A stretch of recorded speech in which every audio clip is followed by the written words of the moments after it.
মীরা, আমি যদি তোকে আজ ডিস্টার্ব করে থাকি তাহলে আমি খুবই সরি।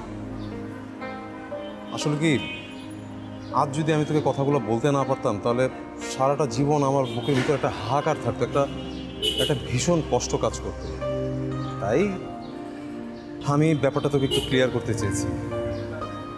তুই হয়তো বুঝবি যে আমি আশা করি এবার তো সব কনফিউশন দূর হয়েছে। হ্যাঁ, তা হয়েছে। আসলে জাভেদ যে তোকে এত ভালো রেখেছে, এত হ্যাপি রেখেছে, এটা আমি বুঝিনি। I am sorry. সরি বলার কিছু নাই, আমি হয়তো আসলে কি বলেছিস আমি। আপা, এটা কোনো কাম করলেন? আপনারা কইলাম এই সপ্তাহের ভিতরে ভাড়া না দিতে, আর এখন আপনি ফোনই ধরেন না। মানে আমি কেন ফোন ধরবো না? কেন ধরবেন না আমি কেমনে জানবো? ধরেন না, এটা হলো বড় কথা। শোনেন আপা, এইসব থানায় ফানায় বাদ দেন। যদি ঠিক মতো ভাড়া দিতে না পারেন তাহলে আগামী মাসে বাসা ছেড়ে চলে যান। আপনাকে জন্য আমি প্রত্যেক মাসে মাসে স্যারের কাছে কৈফিয়ত দিতে পারবো না। শোনেন, যেভাবে পারেন টাকাটা ম্যানেজ করেন। আমি কিন্তু সকালে টাকা নিতে আসবো, তখন কিন্তু কোনো কথা চলবো না।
বসো।